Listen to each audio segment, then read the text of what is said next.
Dans le temple, Jésus regarde autour de lui. Il voit des gens riches qui mettent leur offrande à l'endroit réservé pour cela. Il voit aussi une veuve très pauvre. Elle met 2 pièces qui ont très peu de valeur.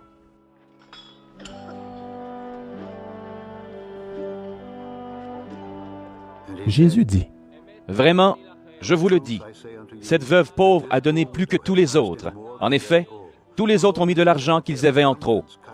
Mais elle qui manque de tout, elle a donné tout ce qu'elle avait pour vivre. » Ensuite, des gens parlent du temple et disent, « Il est magnifique avec ses belles pierres et les objets offerts à Dieu. » Jésus leur répond, « Vous voyez tout cela? Eh bien, un jour viendra où tout sera détruit. Il ne restera pas une seule pierre sur une autre. » Ils demandent à Jésus, « Maître, quand est-ce que cela va arriver? Comment allons-nous le savoir? » Jésus leur répond, « Faites attention, ne vous laissez pas tromper. En effet, beaucoup de gens vont venir en prenant mon nom. Ils diront, « C'est moi le Messie, et le moment est arrivé. Ne les suivez pas. Vous allez entendre parler de guerre et de révolution. Ne soyez pas effrayés. Oui, tout cela doit arriver d'abord, mais la fin ne sera pas pour tout de suite. » Puis Jésus leur dit, « Un peuple se battra contre un autre peuple, un roi se battra contre un autre roi. Il y aura de grands tremblements de terre, et dans plusieurs régions, il y aura la famine et de graves maladies. On verra des choses terribles dans le ciel, et les gens auront très peur. Mais avant tout cela, on vous arrêtera et on vous fera souffrir. On vous livrera aux maisons de prière pour vous juger, et on vous mettra en prison. On vous conduira devant des rois et des gouverneurs à cause de moi. Alors vous pourrez être mes témoins. Mettez-vous ceci dans la tête. Vous ne devez pas préparer d'avance ce que vous allez dire pour vous défendre. En effet, moi je vous donnerai des paroles de sagesse, et vos adversaires ne pourront pas discuter ni vous répondre. Même votre père et votre mère, vos frères, vos parents, vos amis, vous livreront, et ils feront condamner à mort plusieurs d'entre vous. Tout le monde vous détestera à cause de moi, mais pas un cheveu de votre tête ne sera perdu. Résistez, c'est ainsi que vous sauverez vos vies. Vous verrez les armées ennemies tout autour de Jérusalem. Alors vous saurez que la ville sera bientôt détruite. À ce moment-là, ceux qui seront en Judée devront fuir dans les montagnes. Ceux qui seront dans la ville devront la quitter. Ceux qui seront dans les champs ne devront pas entrer dans la ville. Voilà comment Dieu punira son peuple ces jours-là. C'est écrit dans les livres saints, et cela arrivera. Quel malheur ces jours-là pour les femmes enceintes et pour celles qui allaitent leur bébé. Oui, les gens de ce pays souffriront beaucoup. Le peuple recevra sa punition. On tuera certains avec des armes, les autres, on les emmènera prisonniers dans tous les pays. Des gens qui ne connaissent pas Dieu détruiront complètement Jérusalem, mais cela durera seulement jusqu'au moment où leur temps sera fini. Dans le soleil, la lune et les étoiles, on verra des choses étonnantes. Les tempêtes de la mer feront beaucoup de bruit, et tous les habitants de la terre seront très inquiets et effrayés.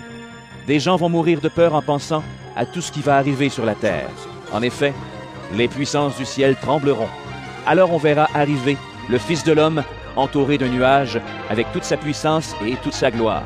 Quand tout cela commencera à arriver, redressez-vous et relevez la tête. Oui, Dieu vous rendra bientôt libre. Et Jésus utilise pour eux cette comparaison. Regardez le figuier et tous les autres arbres. Quand vous voyez que leurs feuilles commencent à pousser, vous le savez, la nouvelle saison est bientôt là. De la même façon, quand vous verrez ces choses arriver, vous devez le savoir. Le royaume de Dieu sera bientôt là. Je vous le dis, c'est la vérité. Quand cela arrivera, les gens d'aujourd'hui ne seront pas tous morts. Le ciel et la terre disparaîtront, mes paroles ne disparaîtront jamais. Attention, ne passez pas tout votre temps à faire la fête, à boire ou à vous faire du souci pour votre vie. Sinon, le jour du Fils de l'homme viendra quand vous ne l'attendez pas. Le filet prend les poissons par surprise. De la même façon, ce jour-là surprendra tous les habitants de la terre. Ne dormez pas, priez sans cesse. Alors, vous aurez la force de supporter tout ce qui va arriver et de vous tenir debout devant le Fils de l'homme. Pendant la journée, Jésus enseigne dans le temple et le soir, il s'en va passer la nuit sur la colline appelée Mont des Oliviers. Le matin, tout le peuple vient au temple auprès de Jésus pour l'écouter.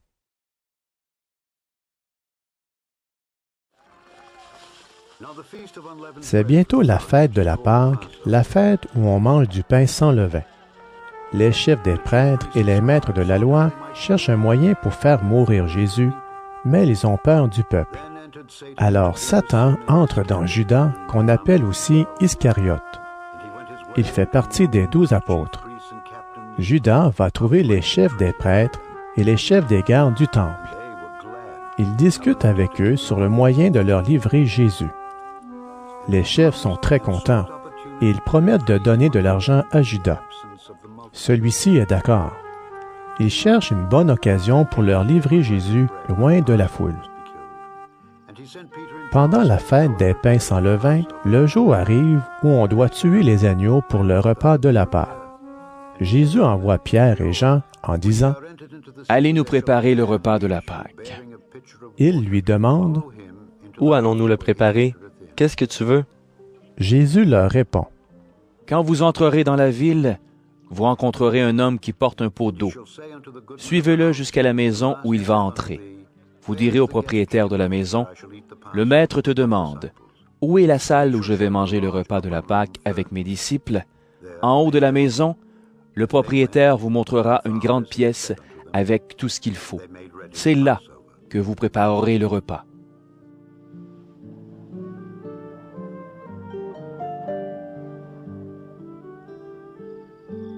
Les disciples partent. Ils trouvent tout comme Jésus leur a dit et ils préparent le repas de la Pâque. Quand l'heure est venue, Jésus s'installe pour le repas avec les apôtres. Il leur dit « J'ai beaucoup désiré manger ce repas de la Pâque avec vous avant de souffrir. Oui, je vous le dis, je ne mangerai plus ce repas jusqu'au jour où Dieu l'offrira dans son royaume. » Ensuite, on donne une coupe de vin à Jésus. Baruch ata Adonai, Eloheinu melech haolam, boreh pri hagafen. Il remercie Dieu, puis il dit « Prenez cette coupe et partagez ce vin entre vous. Oui, je vous le dis, à partir de maintenant, je ne boirai plus de vin jusqu'à ce que le royaume de Dieu arrive. »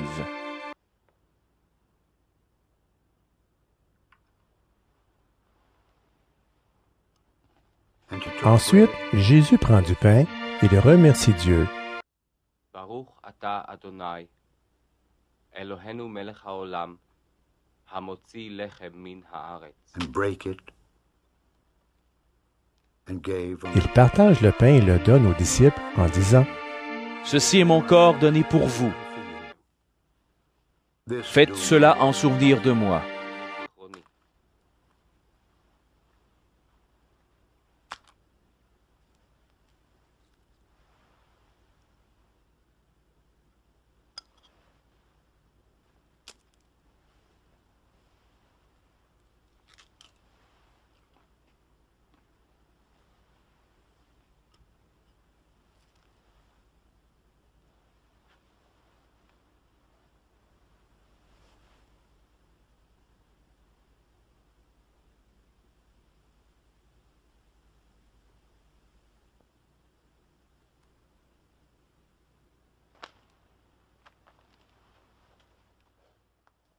À la fin du repas, Jésus prend aussi la coupe de vin. Il dit « Cette coupe est la nouvelle alliance de Dieu, parce que mon sang est versé pour vous. Mais regardez, la main de celui qui me livre prend la nourriture avec moi. Oui, le Fils de l'homme va vers la mort comme Dieu l'a décidé. Mais quel malheur pour cet homme qui le livre. » Alors les disciples commencent à se demander entre eux. Lequel de nous va faire cela? Ensuite, les disciples se mettent à se disputer. Ils se demandent. Lequel de nous est le plus important? Jésus leur dit. Les rois des peuples les commandent comme des chefs, et ceux qui ont le pouvoir sur eux veulent qu'on les appelle amis du peuple. Mais vous, ne faites pas comme eux. Au contraire, le plus important parmi vous doit être comme le plus jeune, et celui qui commande doit être comme celui qui sert. En effet, qui est le plus important, celui qui prend son repas ou celui qui sert? C'est celui qui prend son repas. Eh bien moi, je suis au milieu de vous comme celui qui sert. Vous êtes restés avec moi quand on était contre moi. Et moi, je peux vous donner le royaume comme mon Père me l'a donné. Alors vous mangerez et vous boirez avec moi dans mon royaume, et vous serez assis sur des sièges de rois pour juger les 12 tribus du peuple d'Israël. » Jésus dit à Simon-Pierre, « Simon, Simon, écoute, Satan a demandé de pouvoir vous secouer tous, comme on secoue le grain dans un vent, pour le séparer de la paille. Mais moi, j'ai prié pour toi, j'ai demandé que tu ne perdes pas la foi, et toi, quand tu reviendras à moi, rends tes frères plus forts. » Pierre lui dit, « Seigneur, je suis prêt à aller en prison avec toi, et même à mourir avec toi. » Jésus lui répond, « Oui, Pierre, je te le dis, aujourd'hui, avant que le coq chante, tu diras 3 fois que tu ne me connais pas. »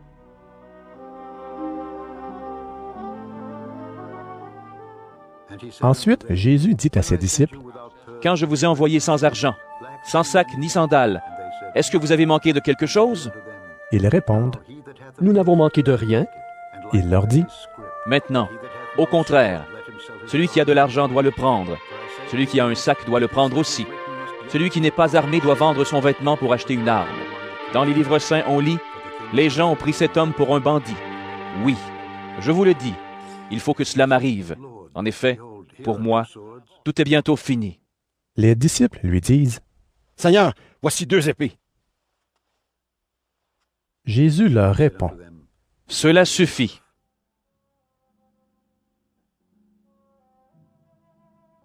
Jésus sort et il va au mont des Oliviers selon son habitude. Ses disciples le suivent.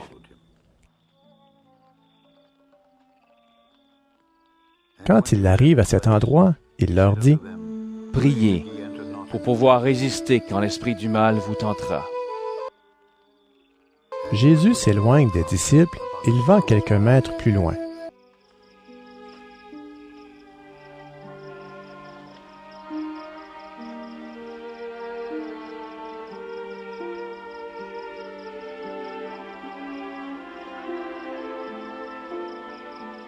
Ils se mettent à genoux et ils prient en disant, «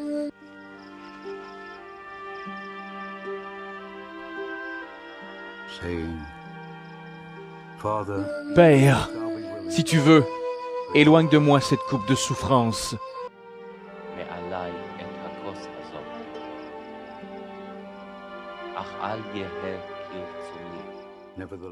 Pourtant, ne fais pas ce que je veux, mais ce que tu veux.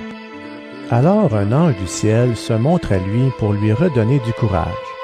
Jésus a peur et il est très inquiet. Il prie avec plus de force encore. Sa sueur devient comme des gouttes de sang qui tombent par terre.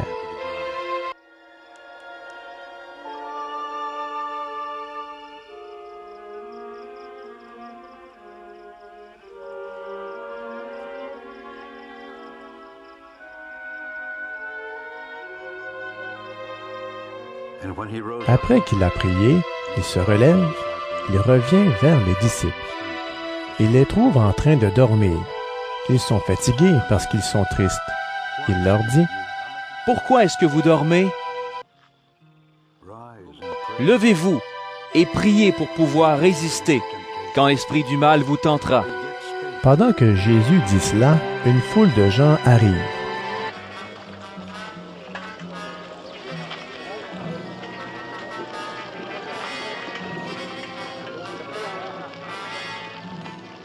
Celui qui s'appelle Judas, l'un des 12 apôtres, marche devant eux. Il vient auprès de Jésus pour l'embrasser.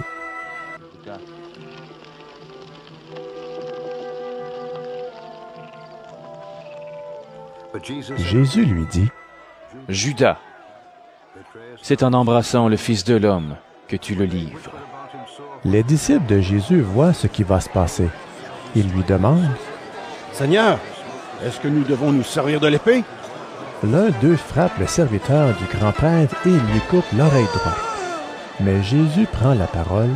« Laissez faire, cela suffit. » Il touche l'oreille du serviteur et le guérit.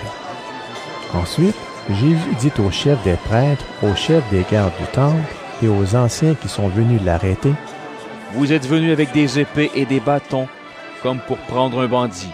Pourtant, tous les jours, j'étais avec vous dans le temple et vous n'avez pas cherché à m'arrêter. Mais pour vous, maintenant, c'est le moment. C'est le moment où les forces du mal agissent dans la nuit. Ils prennent Jésus, ils l'emmènent et ils le font entrer dans la maison du grand prêtre. Pierre les suit de loin.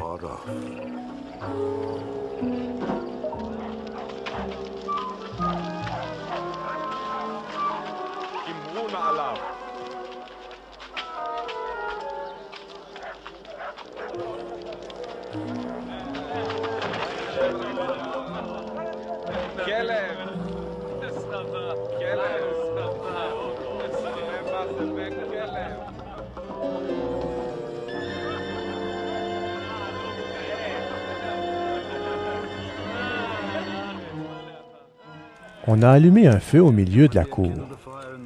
Des gens sont assis autour du feu et Pierre s'assoit avec eux. Une servante voit Pierre assis près du feu. Elle le regarde avec attention et elle dit « Cet homme aussi était avec Jésus. » Mais Pierre répond à la femme. « Non, je ne le connais pas. »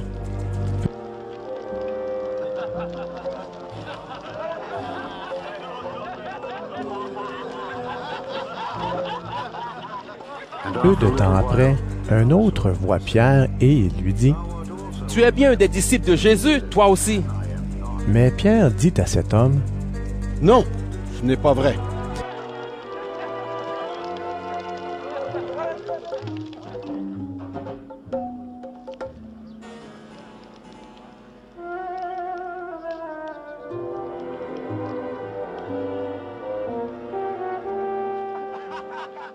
Une heure plus tard environ, un autre encore insiste en disant « C'est sûr, celui-là aussi était avec Jésus. En effet, il est de Galilée. » Mais Pierre répond « Je ne sais pas ce que tu veux dire. » Au même moment, pendant qu'il parle encore, un coq se met à chanter. Le Seigneur se retourne et il regarde Pierre dans les yeux. Alors Pierre se rappelle ce que le Seigneur lui avait dit. Il lui avait dit « Aujourd'hui, avant que le coq chante, tu diras 3 fois que tu ne me connais pas. » Pierre sort de la cour et il pleure beaucoup.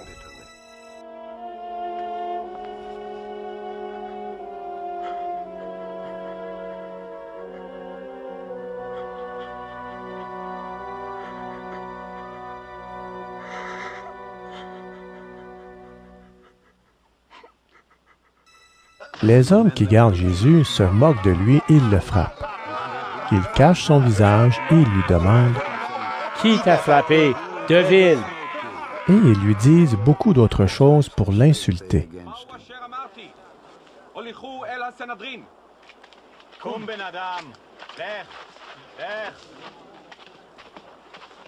Quand il fait jour, les anciens du peuple, les chefs des prêtres et les maîtres de la loi se réunissent. Ils font amener Jésus devant leur tribunal.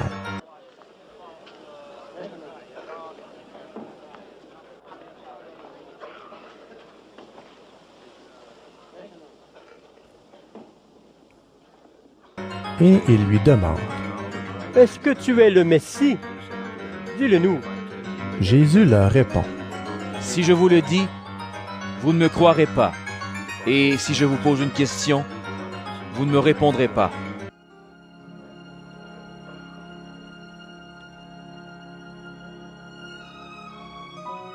Mais à partir de maintenant, le Fils de l'homme va être assis à la droite du Dieu puissant.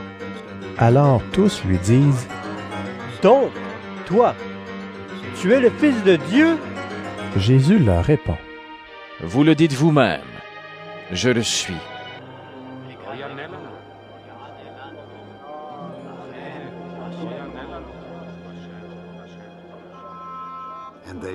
Alors ils disent « Nous n'avons plus besoin de témoins. En effet, nous avons entendu nous-mêmes les paroles de sa bouche. »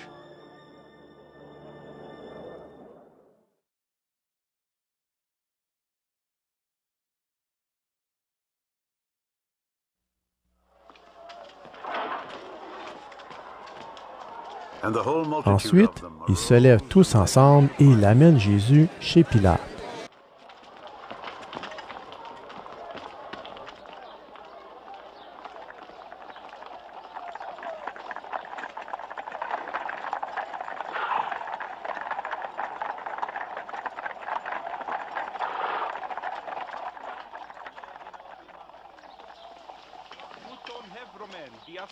Là, ils se mettent à accuser Jésus en disant: Nous avons trouvé cet homme en train de pousser notre peuple à la révolte.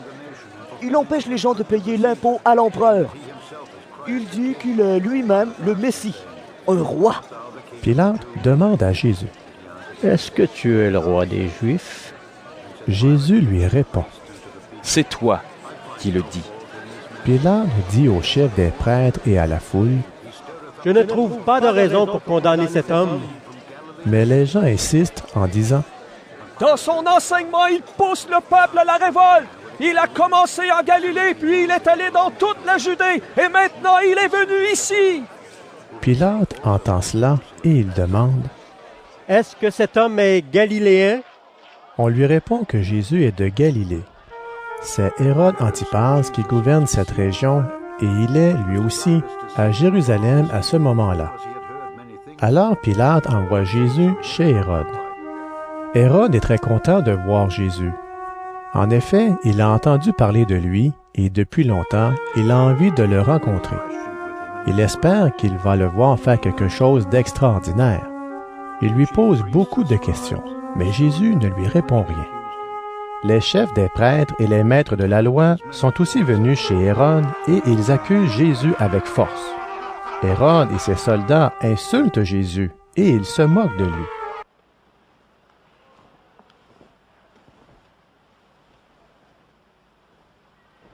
Pour cela, ils lui mettent un vêtement magnifique. Ensuite, Hérode renvoie Jésus chez Pilate.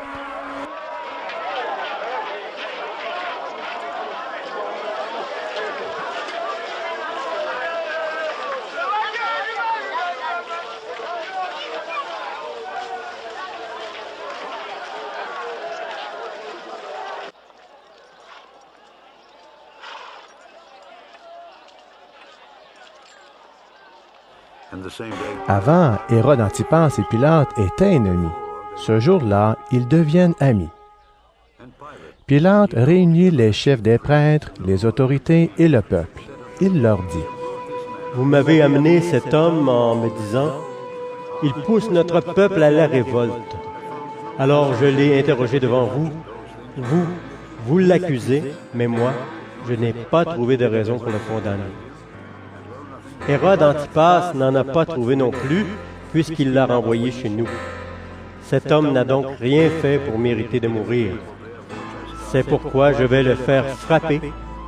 Ensuite, je vais le libérer. Les gens se mettent à crier tous ensemble: Fais mourir cet homme! Libère-nous, Barabbas! Barabbas a tué quelqu'un quand les gens se sont révoltés contre les Romains dans la ville. C'est pour cela qu'il est en prison. Pilate veut libérer Jésus, et de nouveau, il parle à la foule. Mais les gens crient: Tue-le sur une croix! Sur une croix!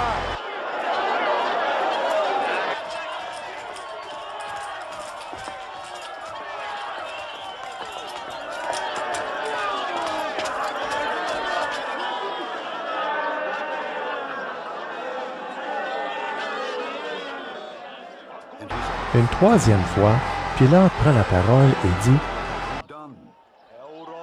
Qu'est-ce que cet homme a fait de mal? Je ne trouve pas de raison pour le faire mourir. C'est pourquoi je vais le faire frapper et le libérer. Mais les gens insistent en criant très fort: Tue-le sur une croix!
et leurs cris sont les plus forts. Alors Pilate décide de faire ce que la foule demande. Il libère celui qu'ils ont demandé, Barabbas. Pourtant, on l'avait mis en prison parce qu'il avait tué quelqu'un pendant une révolte contre les Romains. Et Pilate livre Jésus à la foule en leur disant « Faites-lui ce que vous voulez. »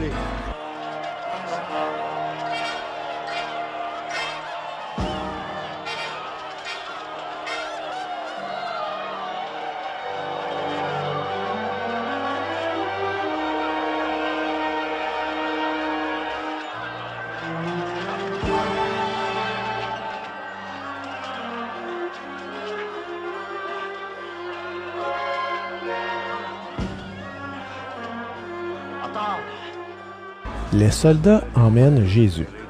Ils rencontrent Simon, un homme de Cyrène, qui revient des champs. Ils l'obligent à mettre la croix sur son dos pour qu'il la porte derrière Jésus.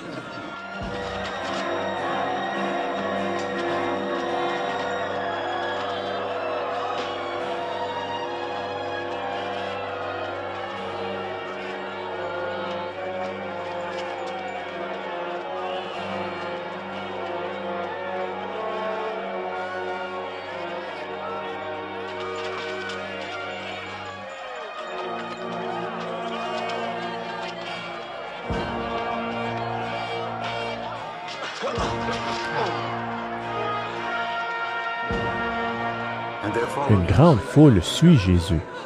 Des femmes pleurent et sont dans le deuil à cause de lui. Jésus se retourne vers elles et leur dit « Femmes de Jérusalem, ne pleurez pas à cause de moi. Au contraire, pleurez à cause de vous et de vos enfants. Oui, le moment va venir où on dira « Elles sont heureuses, les femmes qui ne peuvent pas avoir d'enfants, celles qui n'en ont jamais eu et qui n'ont pas allaité de bébé. Alors les gens se mettront à dire aux montagnes, « Tombez sur nous » et aux collines, « Cachez-nous ». En effet, si on fait du mal à l'arbre vert, qu'est-ce qu'on fera donc à l'arbre mort?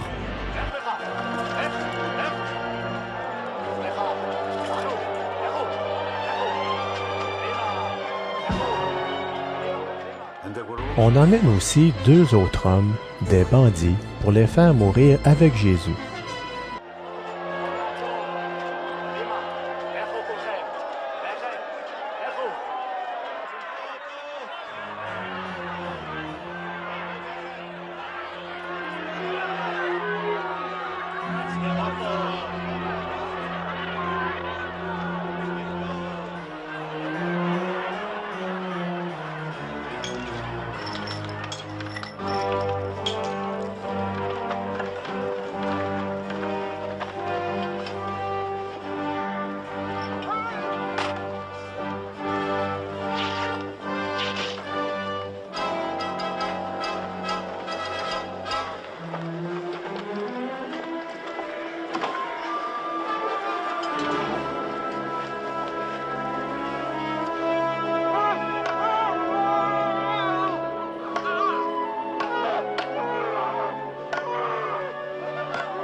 Ils arrivent à l'endroit appelé le crâne.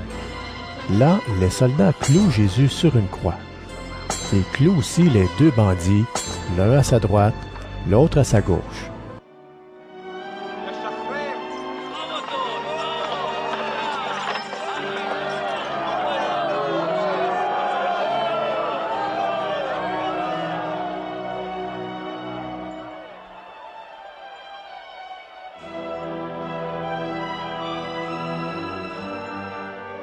Jésus dit,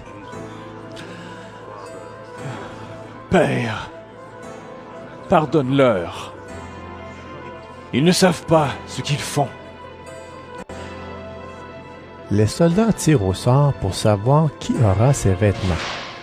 Puis ils les partagent entre eux. Le peuple est là et il regarde. Les chefs des Juifs se moquent de Jésus en disant Il a sauvé les autres. Eh bien, il n'a qu'à se sauver lui-même, s'il est vraiment le Messie, celui que Dieu a choisi.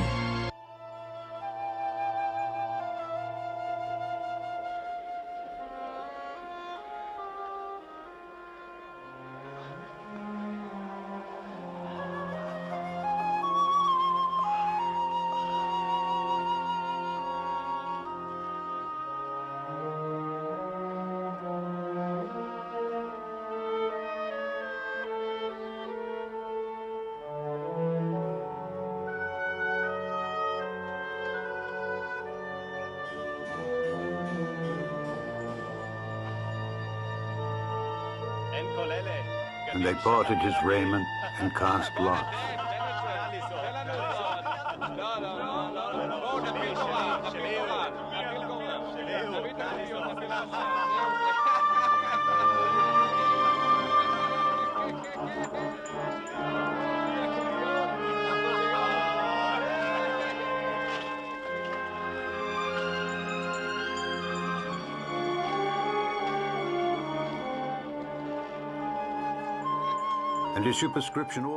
Au-dessus de Jésus, on a mis une pancarte avec ces mots.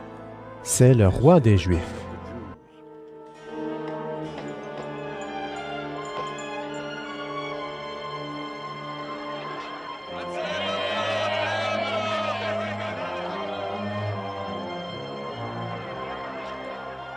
Les soldats aussi se moquent de Jésus. Ils s'approchent de lui et lui offrent du vinaigre en disant « Si tu es le roi des Juifs, sauve-toi toi-même! »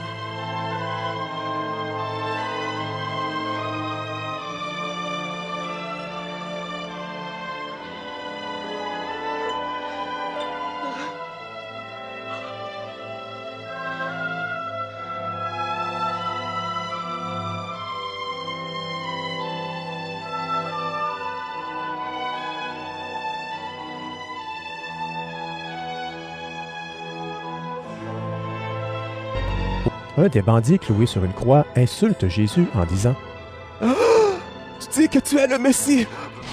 Alors, sauve-toi toi-même et sauve-nous aussi. » Mais le deuxième bandit fait des reproches au premier en lui disant « Tu es condamné à mort comme cet homme. Et tu ne respectes même pas Dieu. Pour toi et moi, la punition est juste. Oui. Nous l'avons bien mérité. Mais lui, il n'a rien fait de mal. » Ensuite, il dit à Jésus « Jésus, souviens-toi de moi quand tu viendras comme roi. » Jésus lui répond « Je te le dis, c'est la vérité aujourd'hui. Tu seras avec moi dans le paradis. » Quand il est presque midi, le soleil s'arrête de briller. Dans tout le pays, il fait nuit jusqu'à 3 heures de l'après-midi.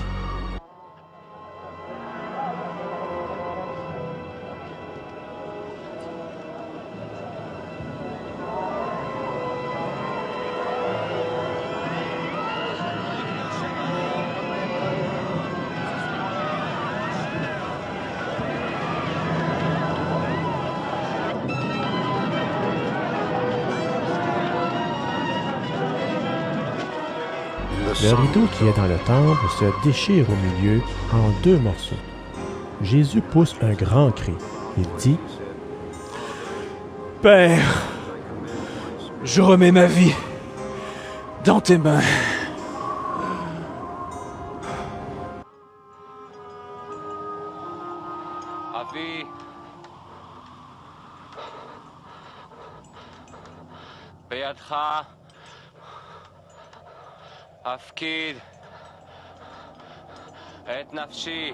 And having said thus, Et après qu'il a dit cela, il meurt.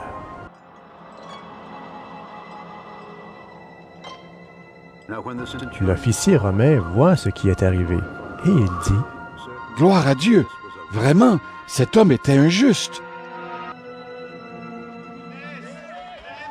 Beaucoup de gens sont venus pour regarder ce spectacle. Ils voient ce qui est arrivé. Alors, tous rentrent chez eux pleins de tristesse. Tous les amis de Jésus et les femmes qui l'ont accompagné depuis la Galilée se tiennent assez loin. Ils regardent ce qui se passe. And behold, Il y a là there was a man un homme named appelé Joseph de la ville juive d'Arimathée. Il fait partie du tribunal religieux. C'est un homme bon et juste. Il attend le royaume de Dieu. Il n'est pas d'accord avec ce que le tribunal a décidé et fait. Joseph va voir Pilate. Il lui demande le corps de Jésus.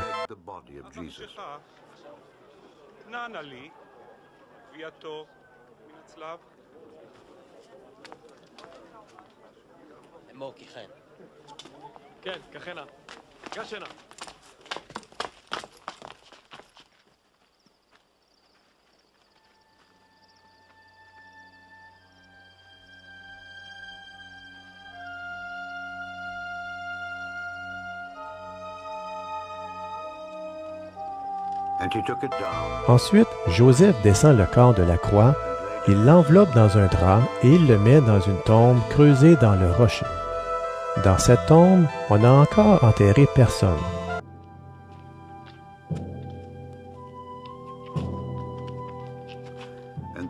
C'est vendredi et le sabbat va commencer. Les femmes qui ont accompagné Jésus depuis la Galilée viennent avec Joseph. Elles voient la tombe, elles regardent comment on place le corps de Jésus.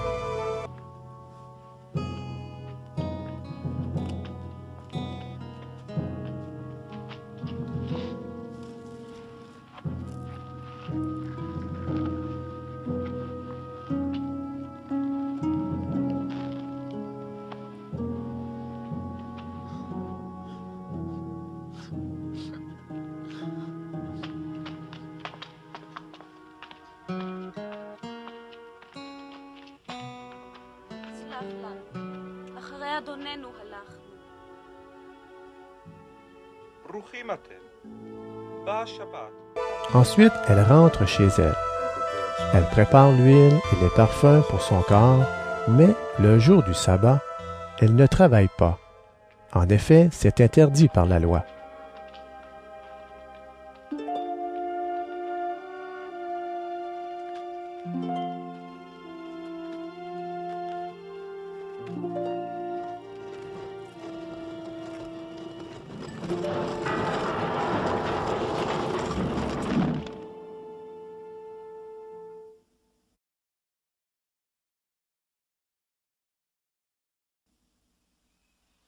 Now upon the first day of the week, Le dimanche matin, très tôt, les femmes vont vers la tombe.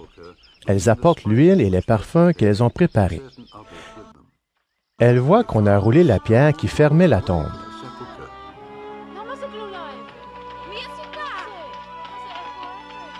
and they entered in. Elles entrent, mais elles ne trouvent pas le corps du Seigneur Jésus.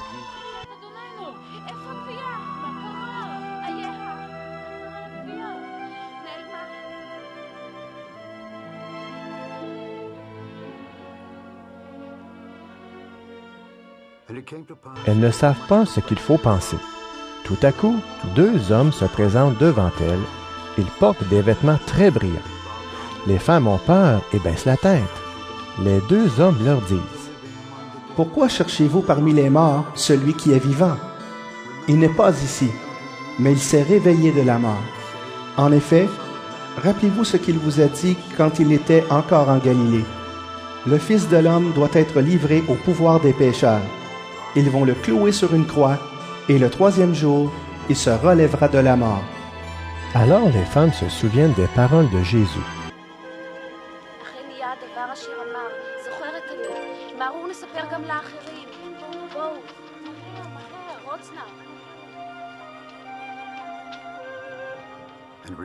Elles quittent la tombe et elles vont raconter tout cela aux 11 disciples et à tous les autres.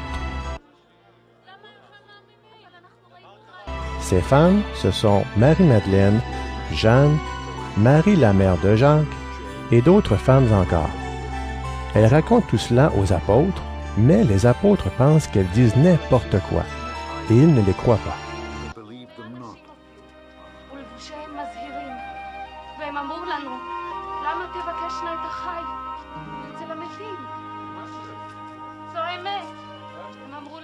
Pourtant, Pierre se lève et court vers la tombe.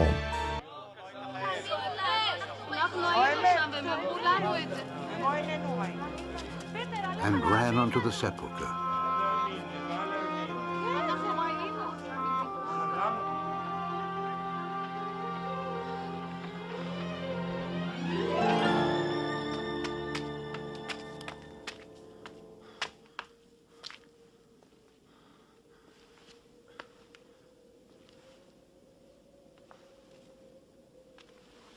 Il se penche et voit seulement les linges qui ont entouré le corps.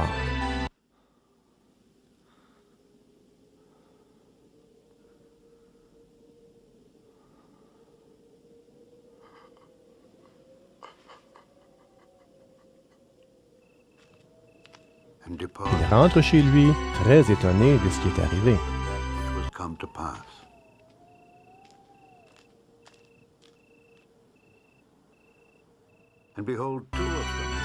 Le même jour, 2 disciples vont à un village appelé Emmaüs. C'est à 2 heures de marche de Jérusalem. Ils parlent ensemble de tout ce qui vient de se passer. Pendant qu'ils parlent et qu'ils discutent, Jésus lui-même s'approche et il marche avec eux. Les disciples le voient, mais quelque chose les empêche de le reconnaître. Jésus leur demande « Vous discutiez de quoi en marchant ?» Alors les disciples s'arrêtent, ils ont l'air tristes.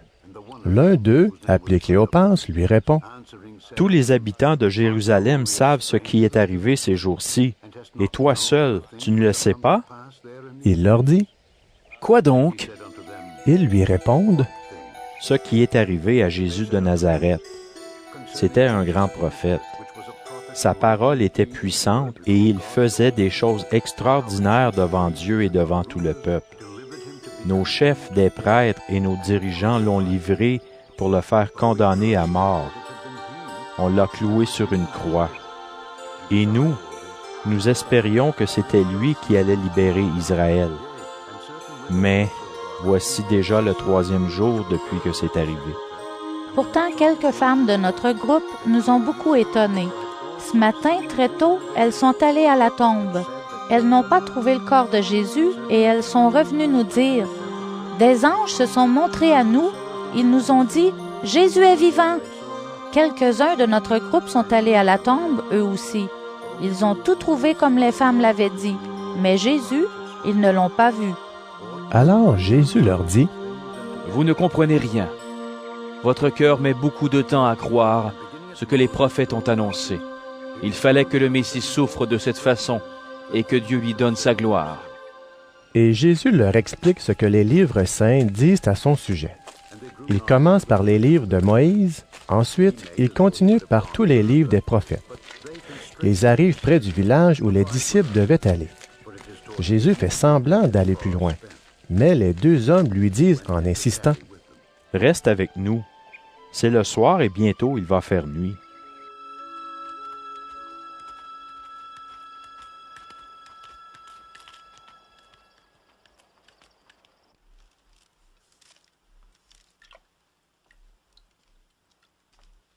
Jésus entre dans la maison pour rester avec eux.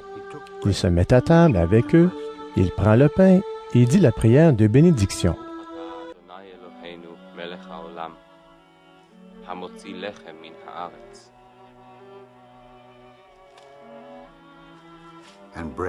Ensuite, il partage le pain et il leur donne. Alors les disciples voient clair et ils reconnaissent Jésus.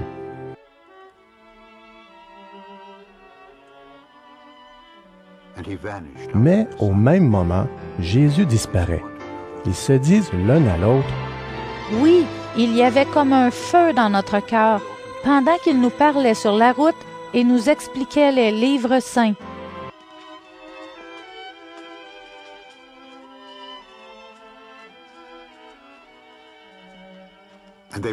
Ils se lèvent et ils retournent tout de suite à Jérusalem.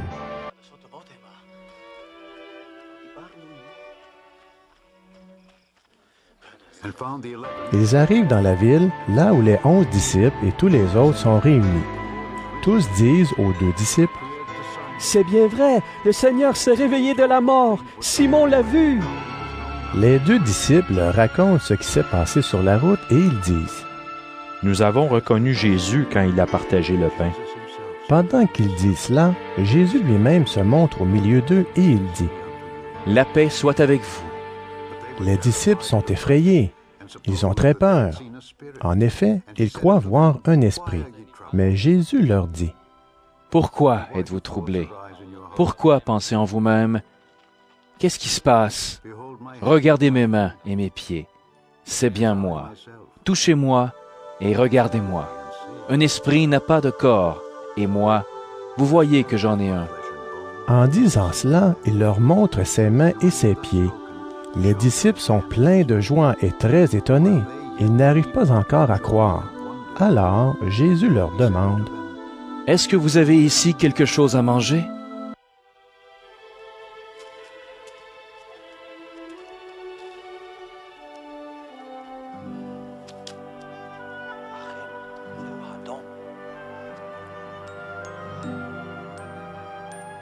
Il lui donne un morceau de poisson grillé. Jésus le prend et il le mange devant eux.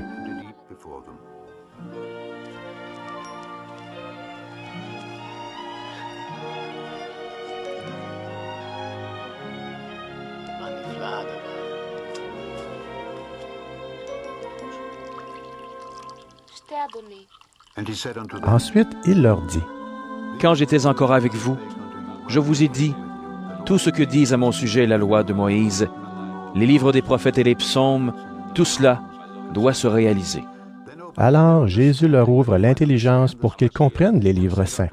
Il leur dit, « Voici ce qui est écrit dans les livres saints. Le Messie va souffrir et, le 3e jour, il se relèvera de la mort. En son nom, voici ce qu'on annoncera à tous les peuples, en commençant par Jérusalem. Changez votre vie, et Dieu pardonnera vos péchés. C'est vous qui êtes les témoins de cela. Et moi, je vais vous envoyer ce que mon Père a promis. Mais vous devez rester dans la ville en attendant de recevoir la puissance de Dieu. »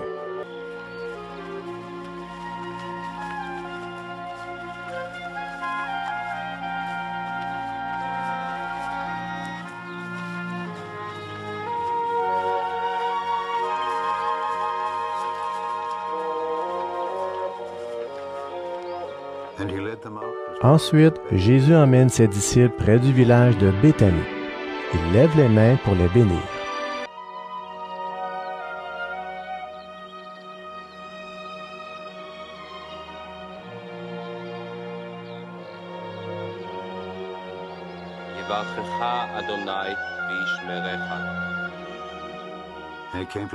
Pendant qu'il les bénit, il les quitte et monte auprès de Dieu.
Pendant ce temps, les disciples l'adorent. Ensuite, ils retournent à Jérusalem très joyeux. Ils passent tout leur temps dans le temple et ils chantent la louange de Dieu.